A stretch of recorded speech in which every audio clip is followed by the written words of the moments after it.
Well, hi everyone. Here we are for parts 13 and 14, rewriting history. Well, not rewriting biblical history, but rewriting maybe the popular history you were taught that you think is fact. We call it the new history. And with me is Dr. Nathaniel Jeanson. He's going to be the one doing the presentation. And Nathaniel, as we get underway here, in part 13, the neglected pre-Columbian history of the Americas.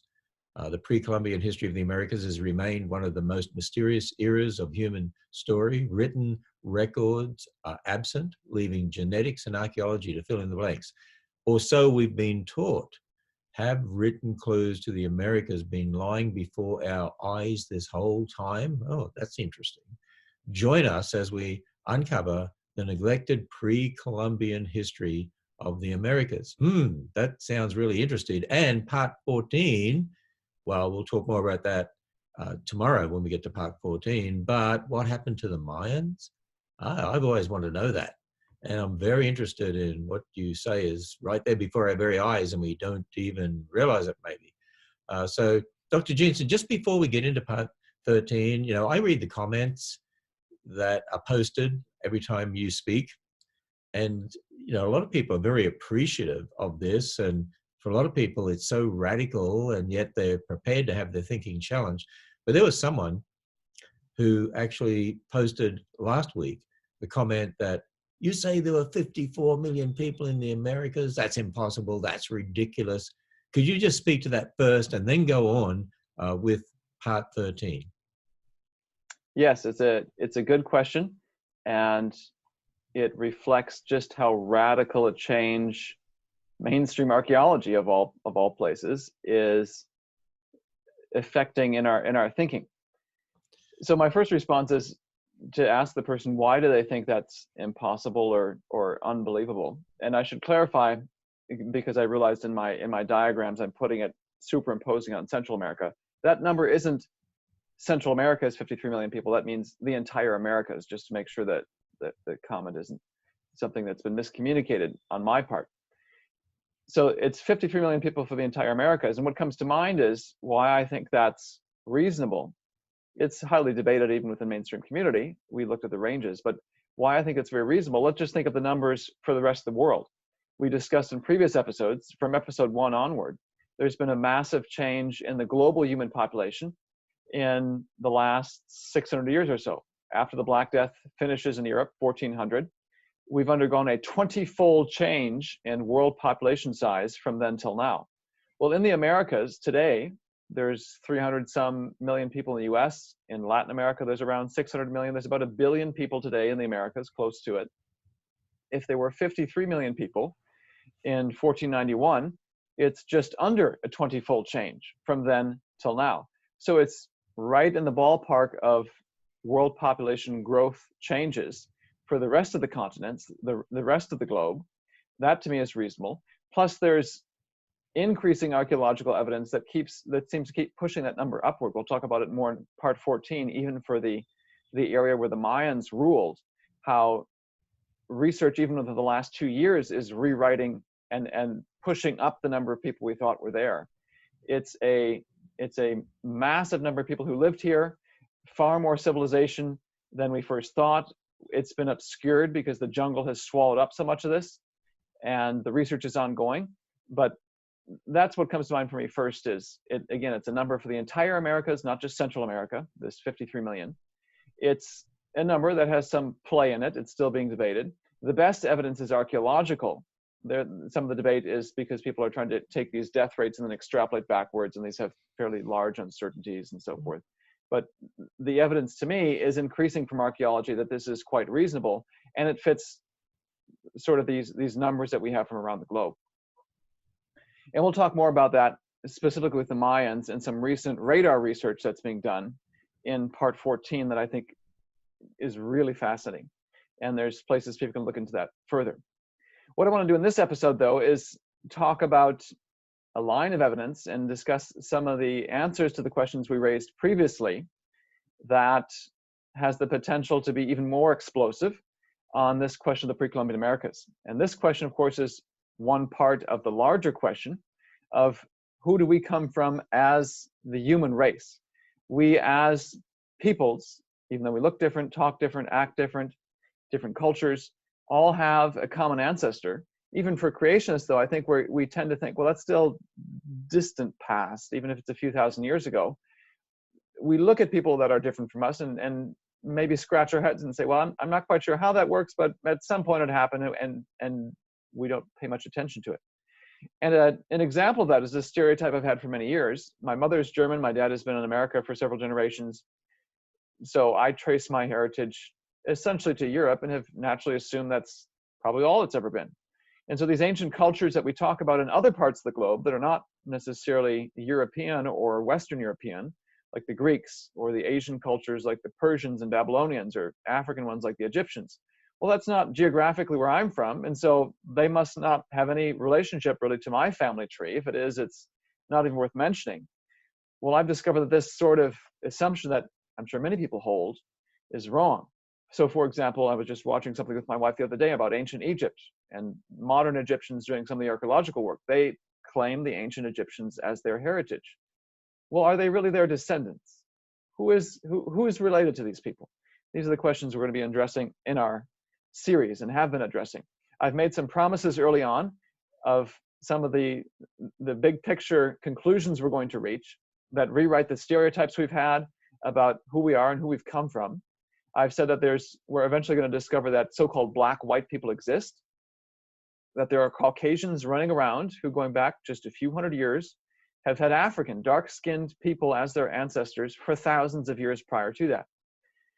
I've promised, and we've seen in previous episodes, that we'll see that most Europeans are of recent Asian ancestry. We've seen that about 2/3 of Western and Eastern Europe have recent Central Asian ancestry. You can see previous episodes for that. We've also seen that these European nationalities that I recognize people are rightly proud of, especially when it comes to sports and such things, these nationalities, German, French, Spanish, Italian, these disappear within a few hundred years in the human family tree. And I'll talk more about the specific family tree that we're talking about, the genetic basis for it.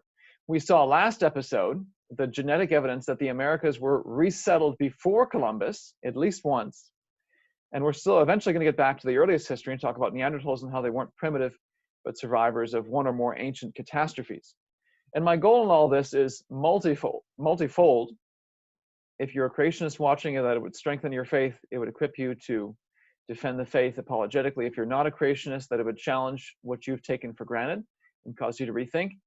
But for everyone, my ultimate goal is that we'd all be able to marvel at the story of who we are, who we came from, not just us personally, but those we love and their stories, who they've come from, and that we do so and we've never dreamed of marveling before. These are conclusions you'll find only here, things I wouldn't have dreamed of 5-10 years ago, but that recent genetic research is uncovering.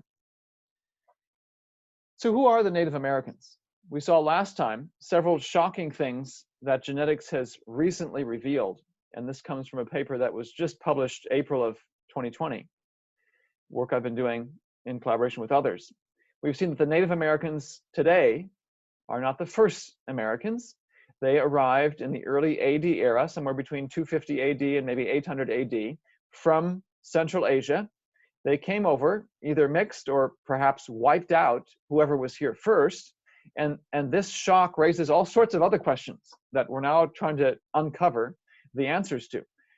Why did they leave Central Asia? What pushed them out? Why would they leave their homelands, make the dangerous trek across the Bering Strait to a land that's foreign, and engage people and overtake them? What did they do once they arrived here? What's their story besides just they came here and the rest is history? And of course, it raises the question of who were the people who were here first? Who did they come from? What's their story?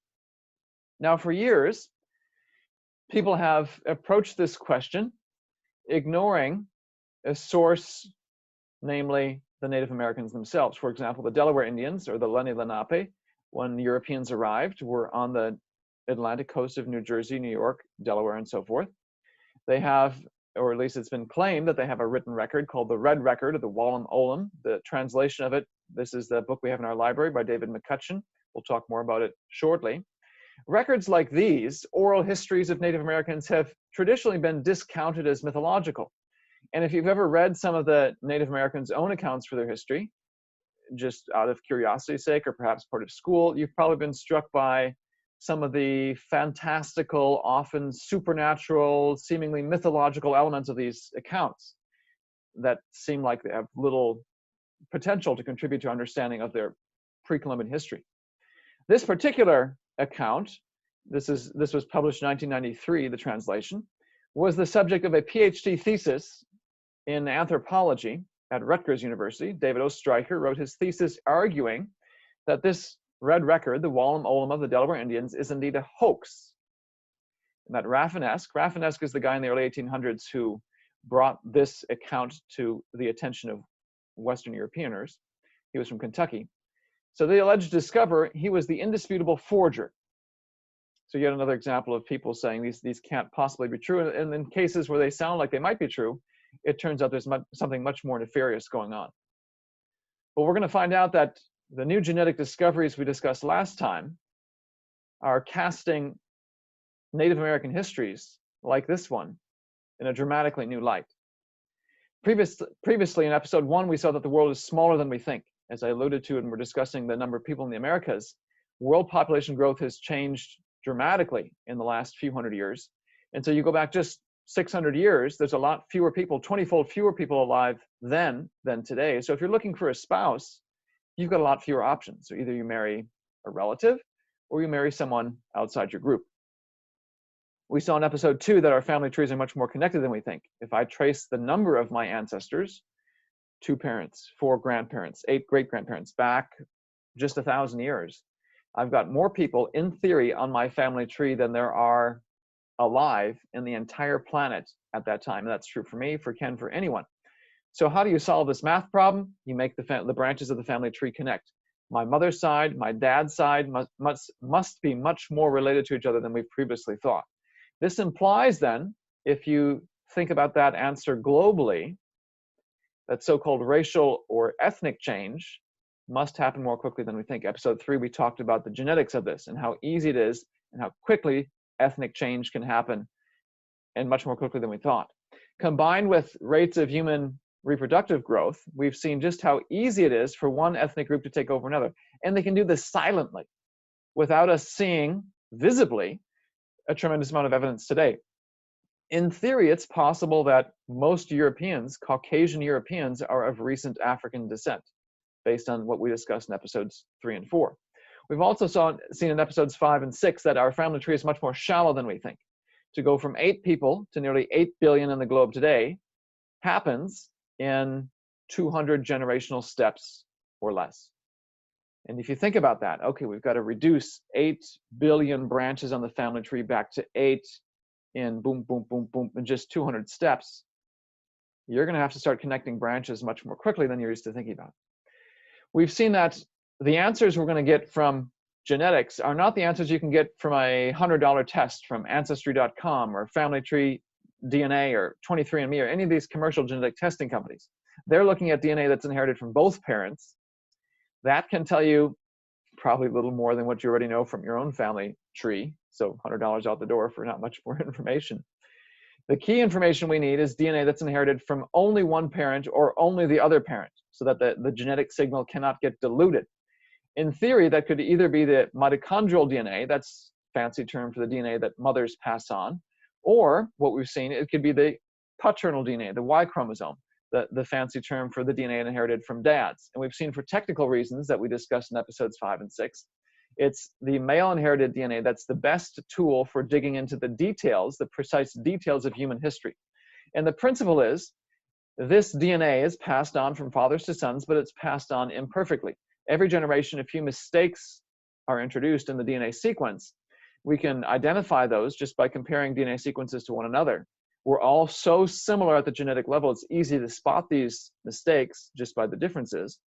And so these differences then act like ticks of a clock. Every time a new set of mistakes are introduced, it's ticks of the clock. And so we can then compare people around the globe, see how similar or different we are. That represents the ticks of the clock that have passed since we shared a common ancestor.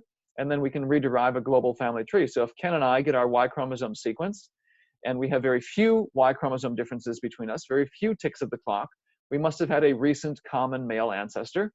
Or if he and I have many Y chromosome differences between us, we must have had a more distant common Y chromosome ancestor. Episode 7, we began to look at the details of this family tree based on the Y chromosome. We saw lost relatives of Europe in India, of all places, and Central Asia and the Middle East. And we saw in episode 8 that the explanation for this likely has to do with the Mongol invasion in the 1200s, their occupation in Europe until the 1500s, the Russian expansion westward, pushing some of them back out, and the Mughal Empire, which is of Mongol descent, coming down into India before the British arrived with the East India Company and the Raj in the 1800s. The East India Company arriving in the 1600s. We've also seen that there's an ancient Chinese connection to modern Europe. Even though China is a long-standing isolated civilization, it's historically had continuous harassment from the so-called barbarians in the north. They were ruling parts of China on and off throughout Chinese history.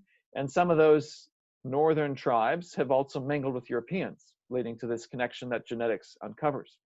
We also looked at the history of the Americas after Columbus, the arrival of the Europeans, to see who settled it, looking for the hidden history of the Americas, which is by extension the history of Western Europe, since about 80% of the US at least was settled by Western Europeans. We've seen that the ancestors of most Americans are not who we think they are. They're Central Asians. Western Europeans and the majority of US citizens, 70% being Caucasian, Western European descent, these have Central Asian ancestry as well. In episode 11, we saw that there's been a revolution in mainstream science, mainstream archaeology, and in our understanding of pre-Columbian history. There's been far more people here on the eve of Columbus's arrival than we've been taught. And these people were far more advanced than we thought, not some primitive brutes walking around. In the words of Charles Mann, who authored 1491, he called them survivors of a recently shattered culture, like walking into Nazi Germany after World War II in a concentration camp and seeing all these starving, naked people. If you didn't know the history, you might say, oh, these are leftovers from the Stone Age. No, they're tragic survivors of this awful catastrophe that the Nazis perpetrated on them. Similar thing is going on in the Americas. Now that we're uncovering some of the evidence archaeologically and historically for the massive numbers of people, this rewrites how we understand it. And shocking implications for how we understand the Amazon. There's increasing evidence, maybe 10, 25% of the Amazon is actually cultivated forest, orchard, deliberately put there by pre-Columbian peoples, not this pristine wilderness that's been untouched by mankind for thousands of years. We've seen from genetics that the Americas were resettled at least once before Columbus arrived by the Central Asian invaders. We now want to look at the neglected pre-Columbian history of the Americas. And to begin, I want to highlight how even in mainstream science, attitudes are shifting. Let's think about the Osage tribe. They're, based on their language, classified in the same group as the Sioux, the famous peoples of the northern plains that the U.S. Army engaged as the U.S. pushed westward. We talked about Custer's Last Stand, Sitting Bull and Crazy Horse, and their Sioux and Cheyenne company fighting against him. Well, Osage are part of the Siouan group. Today, they're found based in Oklahoma. There's a PhD anthropologist, Dr. Andrea Hunter, who's part of the Osage Nation. I've given the URL here at the bottom of the screen so you can see the rest of this discussion. She wrote an article called Oral Tradition and Historical Evidence. And in it, she discusses changing attitudes. So this is a mainstream anthropology individual talking about how even attitudes, using her own nation, the Osage Nation, as an example, attitudes towards Native American oral histories are changing. So she said it's told, meaning Native Americans, the Osage, say that in the distant past, all 5, and I'm not going to say the name because I'm going to butcher it, Osage tribes were once one nation that lived east of the Mississippi River in the vicinity of the Ohio River. Scholars have long contemplated the history and identity of the Osage beginning as early as the 1920s. And the article goes on to show that traditionally, those oral histories were discounted and rejected. Why should we even consider it? And she traces how these attitudes have changed, and people have challenged one another in mainstream science, saying, look, you can criticize it all you want, but until you come up with a better explanation, perhaps we should take what they say as a good starting point. And how even today, mainstream archaeologists are basically in large agreement with the oral history that the Osage tribes have described. So there's changing attitudes here, just like we saw changing attitudes in mainstream archaeology for all of the Americas. This, of course, has its limits, and I want to focus on one particular narrative that I mentioned earlier as an example of the limits and now new discoveries that are emerging in sources of Native American history we previously discounted. So again, this Delaware tribe, found on the East Coast when Europeans arrived, has claimed to have this red record, this Wallam Olam. Now, because of this PhD thesis from 1995, the Delaware Nation has rejected this as authentic. So the timeline here is McCutcheon publishes this work, the translation of it, in 1993. He's within the mainstream, so he tries to stretch it out over 15,000 or whatever the time scale was at the time for Native Americans. He's not by no means a young Earth creationist, but largely treats it as perhaps an authentic account of their crossing of the Bering Strait and migrating through North America, eventually arriving on the East Coast. And we'll talk about some of the details in a moment. Oestreicher in 1995 was offended by this, and he talks about the background to why he pursued his PhD topic and ends up concluding that everyone's been misinterpreting this for years, that the red record was fake, invented by some guy in Kentucky to gain himself wealth and fame. We'll return to Oestreicher's criticisms momentarily. What I want to do for the moment, though, is walk through some of the highlights from this account. We don't have time to go through the whole thing. You can buy this on Amazon to see the whole thing. It's composed of 5 individual books, each many stanzas. What I want our viewers to see is how this record reads. I'm, of course, going to read the English translation of it, just to see that this is rather different, perhaps, than many of the fantastical and supernatural sounding accounts. What's also very interesting, especially to creationists, is that how this begins. So let's start with book 1, the opening lines of this red record, and we'll return to some of the mainstream criticisms of this to see what this reveals about the authenticity of this and other records, and the nature of evolutionary criticisms of Native American accounts. So this book begins with, at the beginning, the sea everywhere covered the earth. Above it extended a swirling cloud, and within it the Great Spirit moved. Primordial, everlasting, invisible, omnipresent, the Great Spirit moved. And if you've read the Bible, you might say this sounds a lot like Genesis chapter 1, verses 1 and 2. And indeed, this book, this red record describes a very clear creation account, bringing forth the sky, the earth, the clouds, the heavens, bringing forth the day, the night, the stars, bringing forth all of these to move in harmony. So you have echoes here of Genesis chapter 1. Again, the Great Spirit created, the creator, spirits, living beings, immortals, the souls for everything. Those ancestors, the first men were alone, the first women were brought to them. So you hear echoes of Genesis 1 and 2, the creation of mankind. But then, very secretly at the end, an evil snake, a sorcerer, came to earth. Wickedness, wrongfulness, criminal acts, these came there. So not only do you have what sounds like a very strong echo of Genesis chapter 1, verses 1 and 2, but other elements of Genesis 1, elements of Genesis 2, and now a fall account, complete with a snake involved, the mighty serpent resolving that men and living things be destroyed. So the mighty serpent, that now is beginning book 2. I've been skipping sections here just for sake of time, giving you the highlights.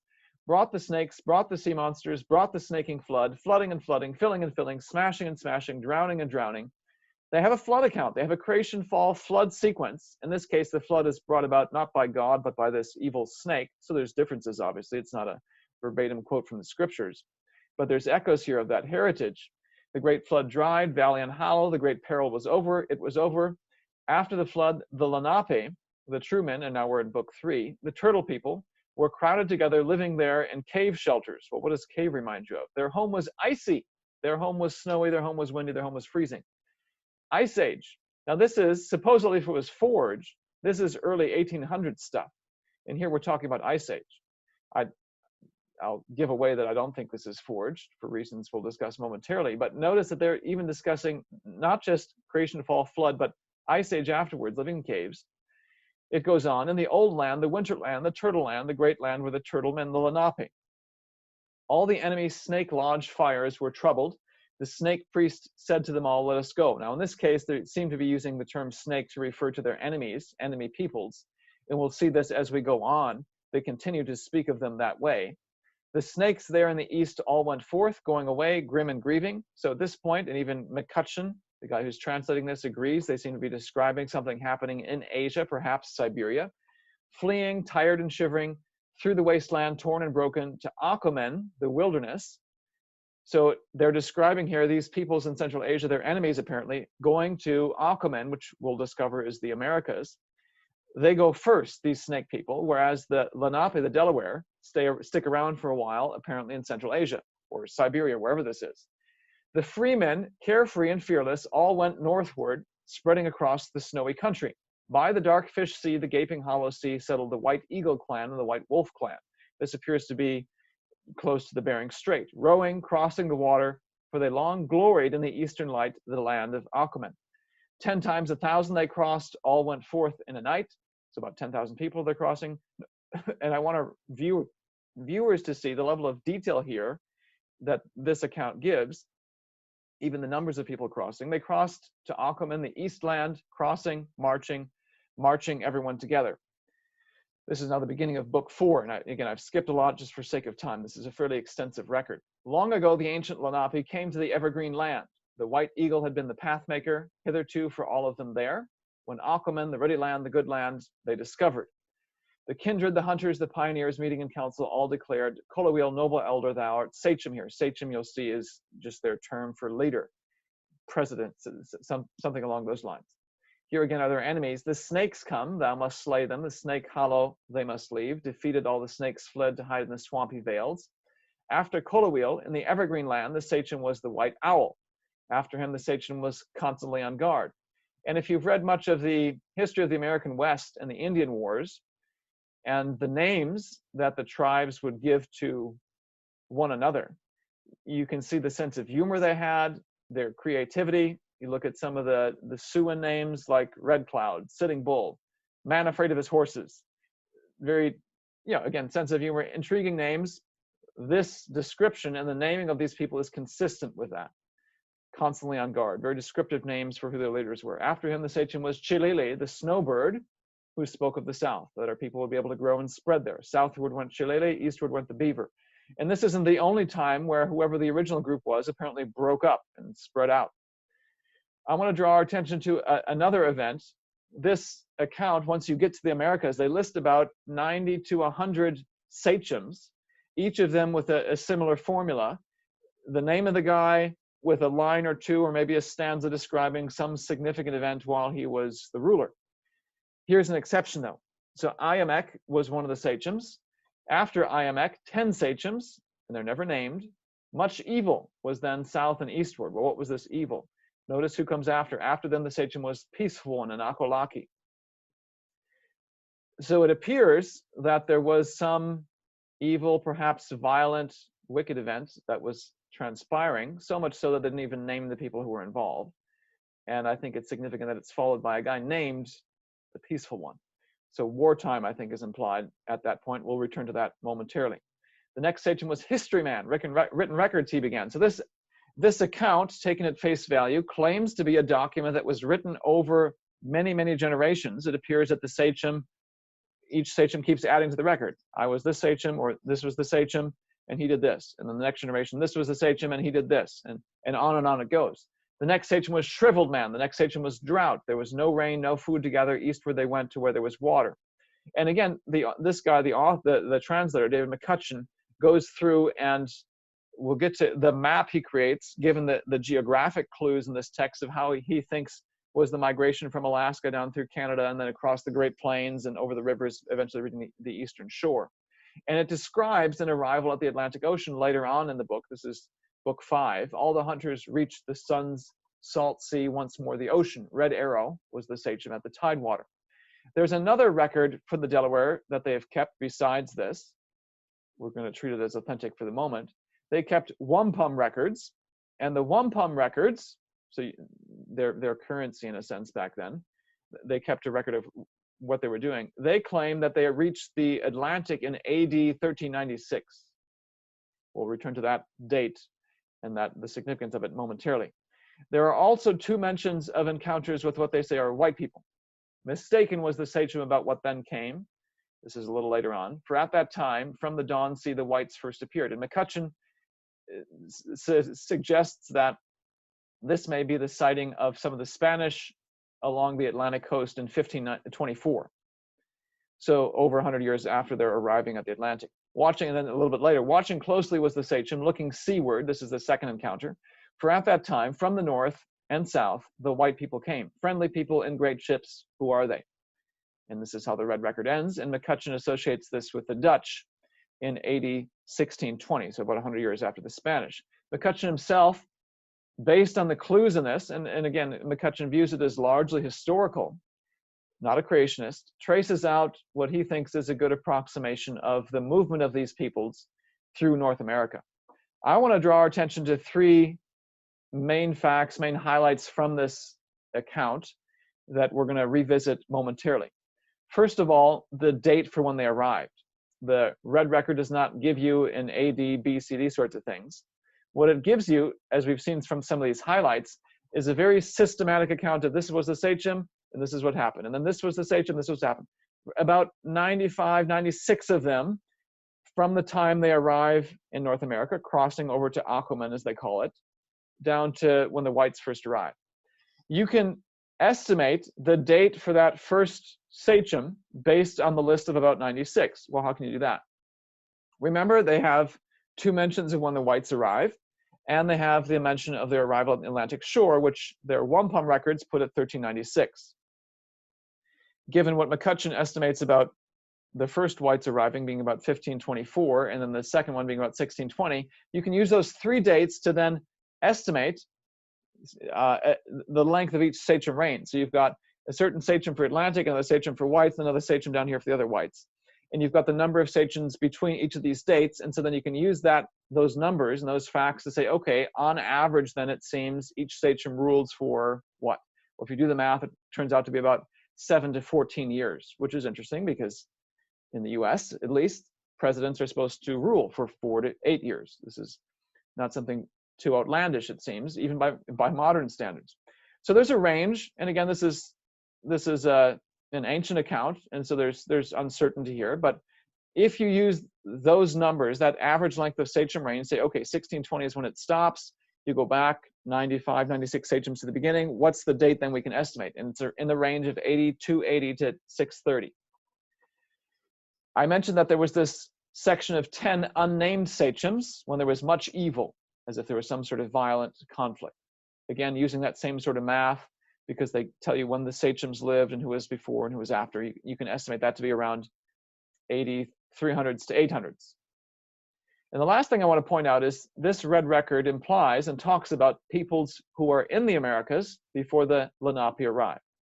Now, all this would be irrelevant if the thesis from David Oestreicher is true, and it's indeed false.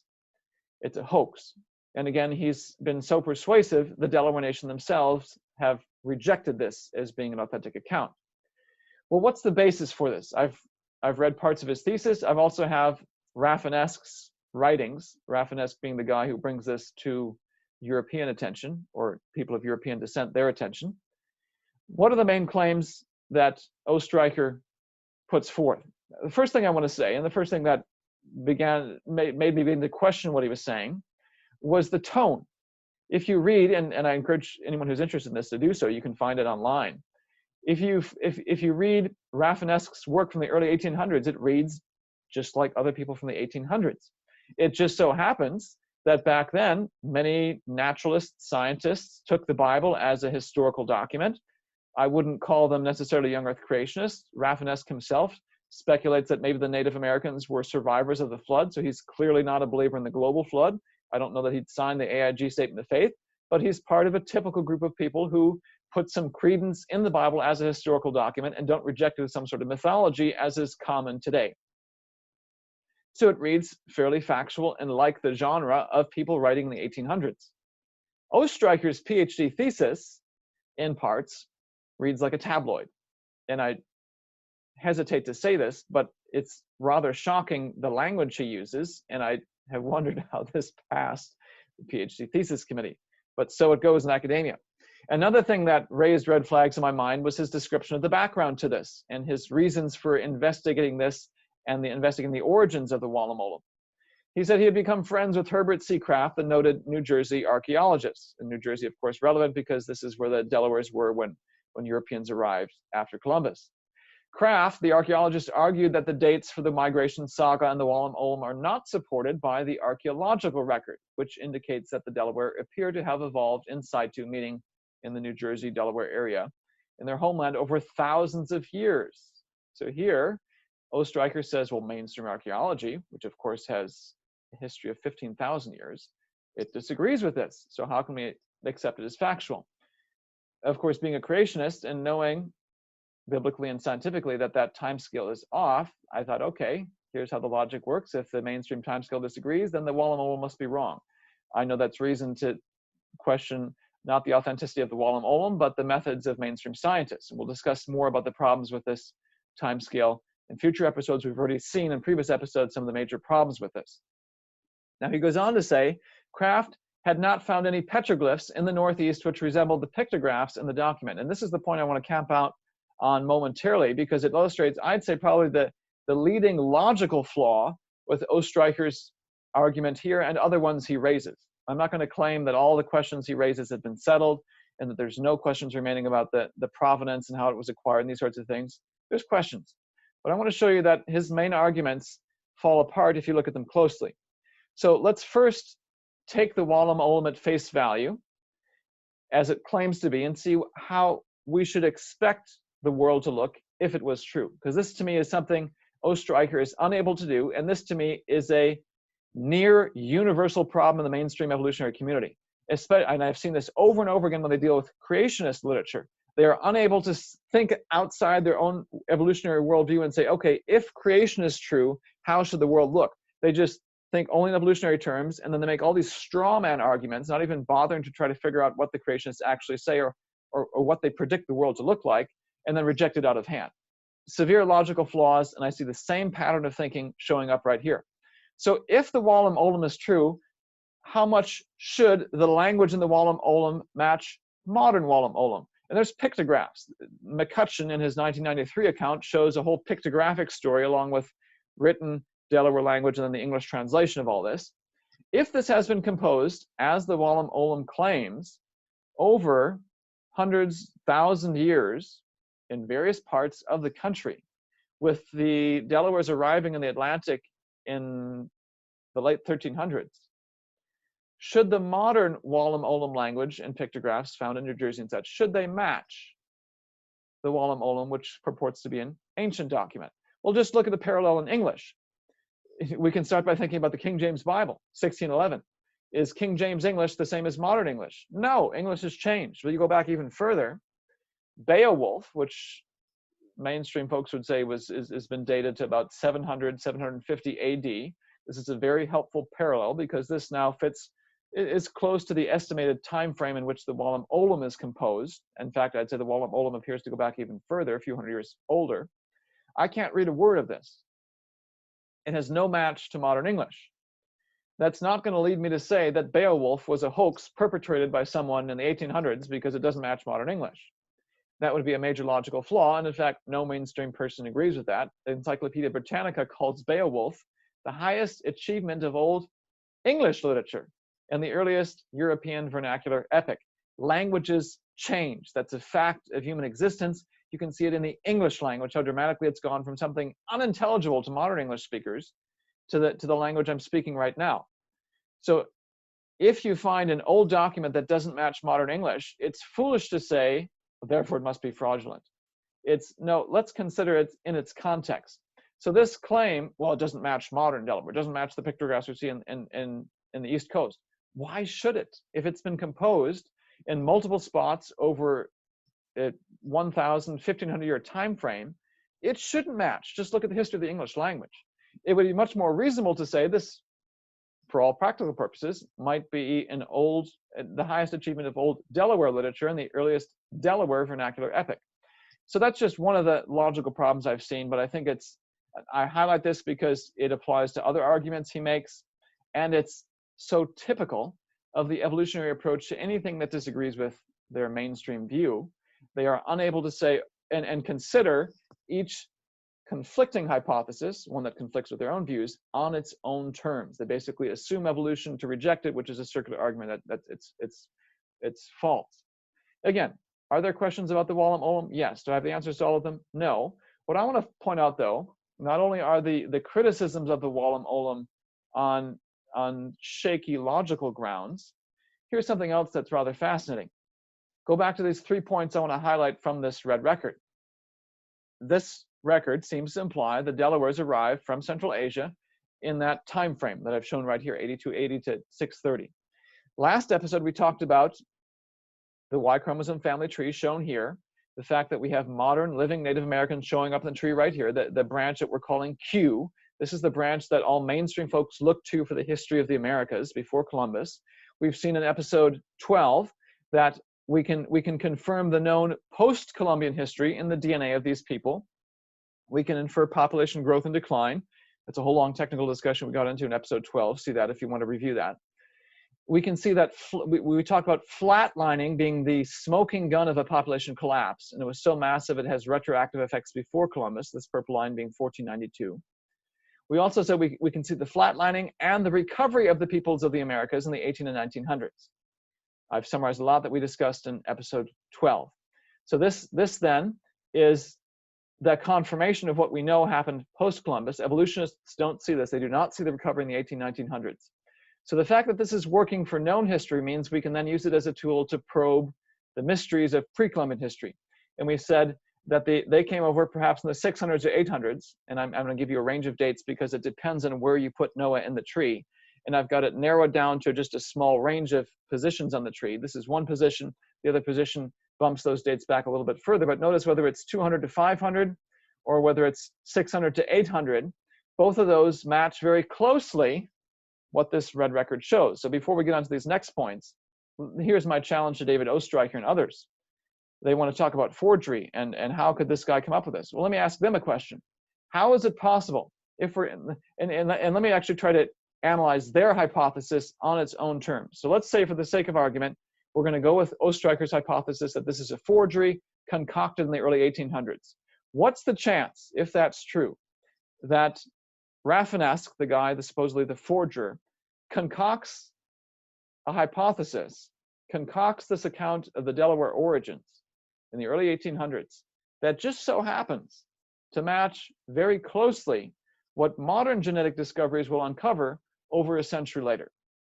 That coincidence stretches and boggles plausibility. To me, the much more plausible hypothesis is that this is perhaps a long-standing oral history that got written down recently, or is in fact a long-standing written history. To me, it suggests this is authentic in many respects, not that not all the problems have been solved. This appears to be an actual account that they kept because it matches modern genetics. Here's the other point I want to bring up, another point I want to bring up. They say there was this violent conflict. After Iamek the Sachem, there was 10 Sachem, much evil. There's the dates there, 300s to 800s. Back to the tree and the two different positions of Noah. They come over 600 to 800. Then they undergo massive population growth in the 800s to 1,000, or 500s to 700s. So this line shooting upward shows the population growing very quickly. The other point I want to highlight here that I didn't highlight in episode 12, this is also the time period, if you look at this tree and other studies, when they're spreading out through the Americas. This is where a bunch of different spots of peoples in the Americas come together. So they're migrating and distributing and perhaps wiping out the people that were here already. So this correlation also seems to fit. This fits the genetic discoveries and the implications of it. So here's a second point of correlation. And then lastly, this record implies that there are people here before the arrival of the Delawares. And I mentioned episode 12. From archaeology, we have Olmecs going back to the pre-1000 BC era. Mayans have archaeology that goes back to the BC times. Yet this genetic discovery from episode 12 implies that these people came over in the AD era. So whoever was here first, their archaeology from the BC era, those are the first peoples. These guys came over, they're the second ones. In other words, genetics and archaeology combined to say there were people here first before today's Native Americans.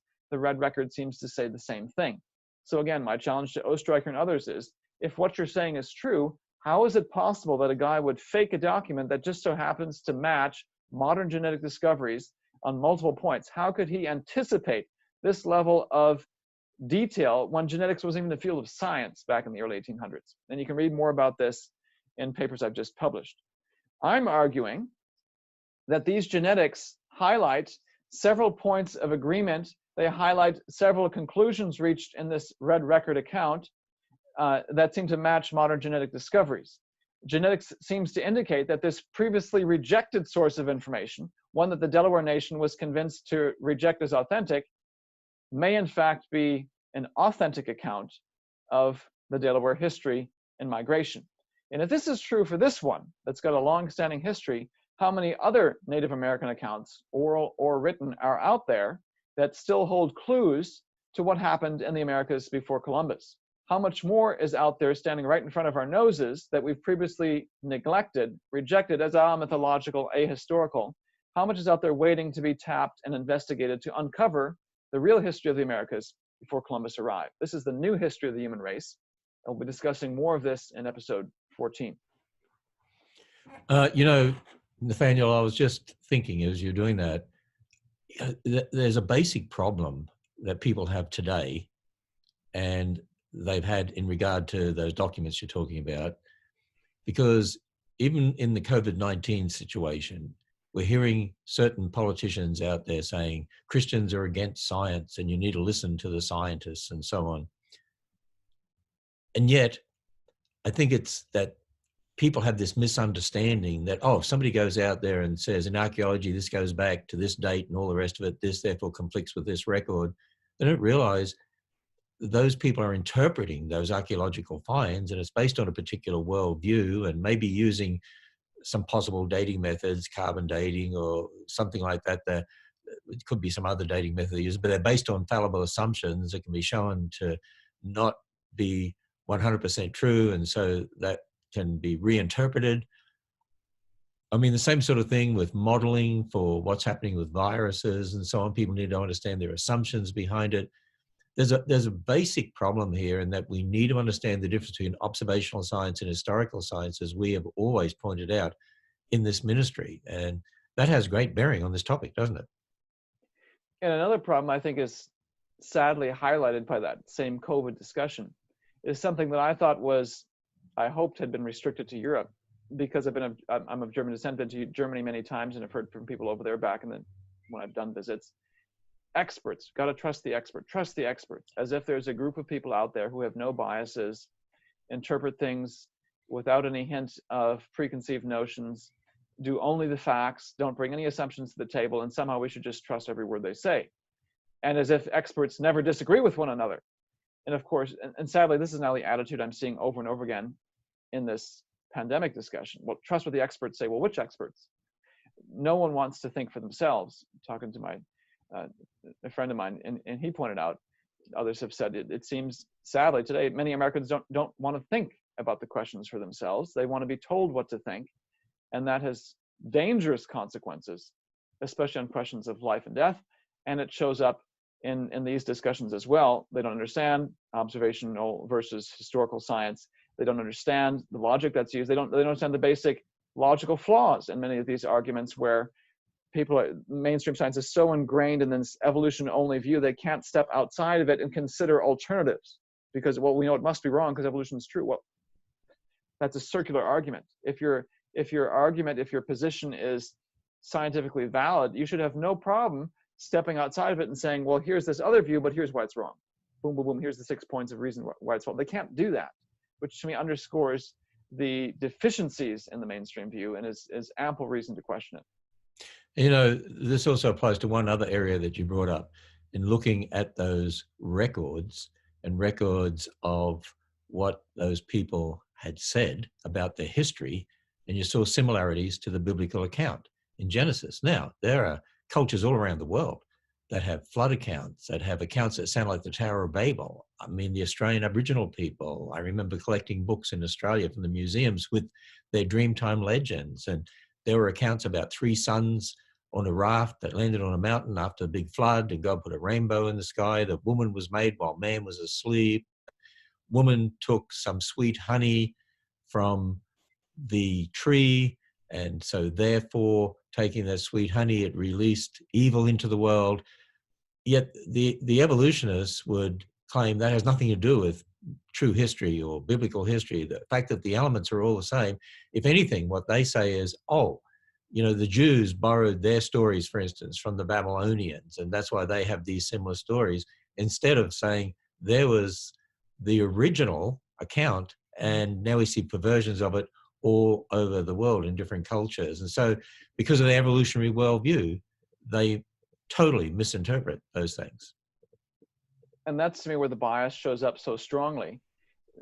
Osterreicher rakes Rafinesque over the coals, and it's highly suspicious to me.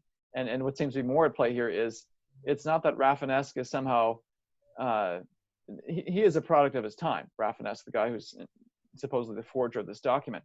But he sounds just like the other people of that time. And to me, what comes through more clearly in Osterreicher's thesis is the bias people have against the attitudes of that day. It's very difficult for mainstream evolutionists to accept the fact that no, treating the Bible, even if it's not in a young earth sense, but treating the Bible as a historical document and as a guide for academic research was a mainstream good academic view back in the 1800s. And somehow that's just unthinkable to them. And so, of course, it must be wrong. No, no, no.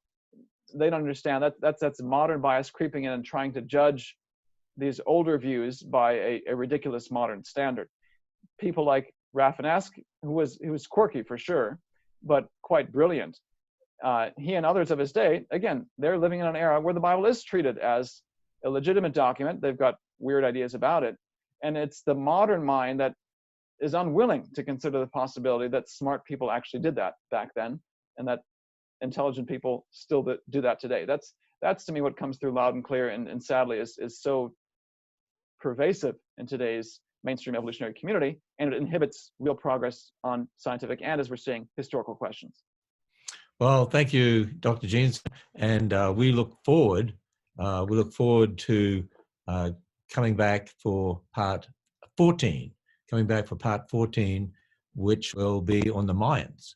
And that's going to be very interesting to see what happened to the Mayans. And you're going to give us some answers. So people, come back tomorrow night and go to Answers in Genesis YouTube channel to see all of these programs in a playlist, or subscribe to answers.tv and you'll have it all there, easy to find, along with all of our other hundreds and hundreds and hundreds of video items as well. Thanks, Dr. Jeanson. We look forward to part 14 coming up tomorrow night. Thank you.